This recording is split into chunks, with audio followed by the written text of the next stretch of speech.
In the 20th century, wireless technology integrated with the human body was nothing more than science fiction. But today, Wi-Fi connected devices like heart rate monitors and sleep trackers have become common parts of American life. How has bionic technology evolved so quickly from science fiction to reality? And what could this Internet of Bodies mean for our lives moving forward? RAND researchers are studying this phenomenon and what consumers and policymakers need to know as we veer into uncharted territory. One of the features of this fourth industrial revolution is that it doesn't change what we are doing, but it changes us. The focus, as all of you know, today is on what's now called the Internet of Bodies, involving medical implants and other kinds of devices that go inside your body and all together with the Internet as a whole comprise the Internet of Bodies. The Internet of Bodies, or IoB, is actually an ecosystem. It's a bunch of devices that are connected to the Internet that contain software and that either collect personal health data about you or can alter the body's function. We think of the Internet of Bodies as this collection of all these devices as well as all the data that the devices are gathering about you. So the Internet of Bodies, imagine the power of AI. What is artificial intelligence? It's a way to automate computation and cognition. So we can now automate learning, perceiving, doing computation. It's a pervasive general purpose technology that will be used in all of our industries, that will come into our professional networks, our private networks, our schools, our industries and our offices.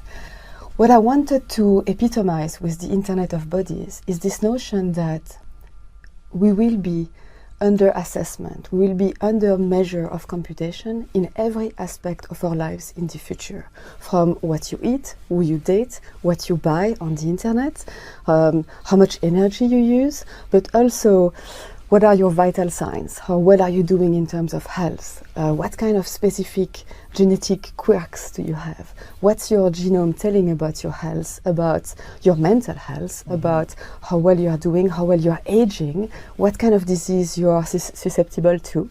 It has a bit of an Orwellian twinge to it. Well, the most obvious front is healthcare. I mean, think of the kind of healthcare you could provide to people if you really know what is happening every moment inside their bodies and inside their brains. Now, would you like to give it up because you're afraid of the other things that this kind of information might make possible? The big battle in this regard in the 21st century will be between privacy and health will win. Most people will be willing to give up their privacy in exchange for much better healthcare based on 24 hours monitoring of what's happening inside their bodies. I guess very soon people will walk around with biometric sensors on or even inside their bodies and will allow Google or Facebook or the Chinese government or whoever to constantly monitor what's happening inside my body. Most people, especially when it comes to life and death situations affecting themselves or their children or their spouses, would take the risk. I mean, healthcare will win, and in the wake of healthcare, we'll have all the other things making use of this data. We are great. We have these wonderful high-tech companies. We make a lot of money out of it. It raises our power in the world. What can be wrong with it? This debate about privacy versus security is as old as civilization, you can say. But there is something new now. For the first time in history, it's possible to completely eliminate privacy. Mm-hmm. It was just never possible before, and it is possible now. Something fundamental has changed. Mm-hmm. When dictators always dreamt about completely eliminating privacy, monitoring everybody all the time and knowing everything you do, and not just everything you do, but even everything you think and everything you feel. Whether it's a tyrant in ancient Greece or whether it's Stalin, they always dreamt about it. They could never do it because it was technically impossible. Now it's possible. A world where we don't have privacy anymore as we knew it. So privacy is a notion that my grandmother, has a kind of a perspective on. All of that would be cancelled. The idea is that human beings could be followed by their own drones, their personal drones, that are streaming personal data, intimate biological data about each individual, and following them as a digital avatar, as a guardian drone. You can do already a lot with drones. So drones are. It's a robot, right? That's where if it can mow the lawn, I'm in. That's where robotic merges with AI, right? Yeah. So a drone is a robot. It's the navigation system is powered by AI. Now, with a drone, you can drop vaccines, you can drop blood in Rwanda, in a remote location where nobody has access to either vaccines or blood for transfusion. We're going to start the When Humans Become Cyborg session. I always want to be a cyborg. I'm waiting for the day to become one, but let's see. Today, we like to really talk about the recent developments of brain-computer interface and how that's really blurring the line between man and machine. And one issue that's really interesting is bodily integrity. So they want to know things like, do I own my implant? Does my implant become part of me? Have to solve the wiring problem. And so there are people, like Elon Musk, who are trying to work on closed loop systems where the read of the brain and the input into the brain all happens within the brain in an implant that then is actually a very small implant that's put just underneath the skull. I mean, this is obviously sounding increasingly like a Black Mirror episode. Everything that's encoded in memory, you could upload. You could basically store your memories as a backup and restore the memories. Then ultimately, you could potentially download them into a new body or into a robot body. The future is going to be weird. Instead of another book, I'll recommend a TV series. I think that Black Mirror is maybe the best science fiction TV show of the last year. In this world, we're all so caught up in our own heads. It's easy to lose sight of what's real.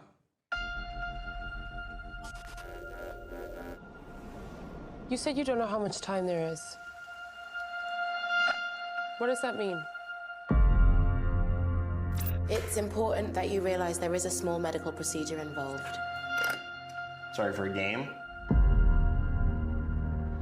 I didn't expect to find myself living in the future, but here I fucking well am.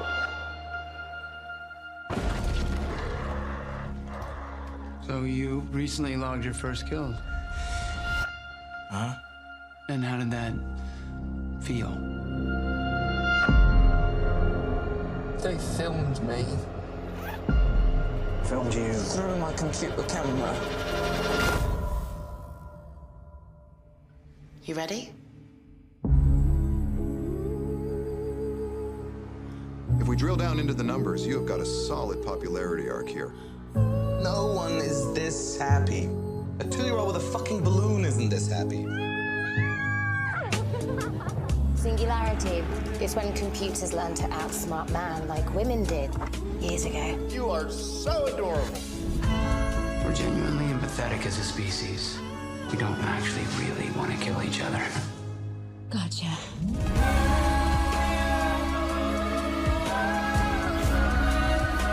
This means fun. Or it should.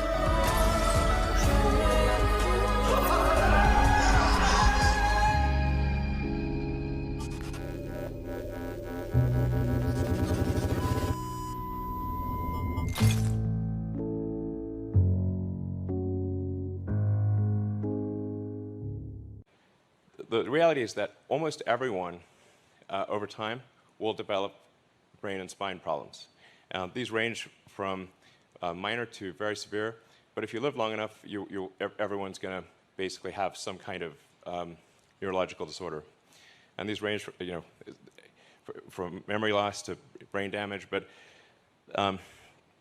the thing that's important to appreciate is that an implantable device can actually solve these problems. I think a lot of people don't quite realize that.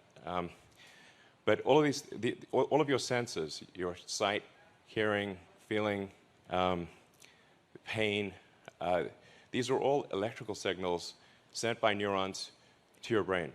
And if you can correct these signals, you can solve everything from memory loss, hearing loss, blindness, paralysis, depression, insomnia. So if our brains are connected and you record, for instance, what are you possibly thinking, what are you, basically what areas of your brain are being stimulated at a certain point.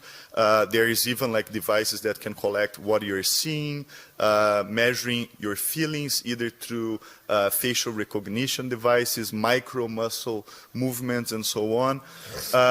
These data is going to be stored somewhere, so it might be in a cloud service. What will be this cloud service? Where is the servers being located? Is it in Brazil? Is it in China? Is it in the United States? So depending on the jurisdiction, you have a different approach regarding how that data will be treated. So this is point number one. Point number two is that we become, therefore, sensors. So when you meet a new person and you shake hands, will we have to sign like a privacy notice to talk with that person? Like the person will say, so this is my terms of use, so you have to click this button before we start talking, because everything that we'll be talking will be recorded and so on. This is my privacy notice. And say, no, I don't agree. So, okay, bye-bye, I cannot talk to you. So that's the type of things that we have to think about, because when the human brain and like the human body becomes full of sensors, data is being collected, and there is legislation that actually requires the consent of other people in order to collect data about them. So this is like, sounds like a crazy example, but actually by law, that is already required. No, I think maybe in a couple of decades when people look back, the thing they will remember from the COVID crisis is this is the moment when everything went digital. And if this was the moment when everything became monitored, that we agreed to be surveyed all the time, not just in authoritarian regimes, but even in democracies. And maybe most importantly at all, this was the moment when surveillance started going under the skin. Because really we haven't seen anything yet. I think the big process that's happening right now in the world is hacking human beings, the ability to hack humans, to understand deeply what's happening within you, what makes you go. And for that, the most important data is not what you read and who you meet and what you buy, it's what's happening inside your body. Consumers should be wary of IoB devices because as it's becoming more and more popular, all of this intimate data is being collected, arguably more intimate data than we've ever really recorded before. There's no clarity on what is being done with that data. You know, with an old mechanical pacemaker, there's no data that was being collected and stored, and you could look at a history of someone's heart rhythms. Because policy tends to lag behind innovative technologies like this, it's probably up to the consumers and to the healthcare patients to really be aware of the devices that they're using and what is happening to their data, and to know what the regulations are in their particular state, because it does vary so much state by state. Even if you think you're not interesting or that nothing will happen with your data, there are a lot of unknowns that I think we need to be careful about.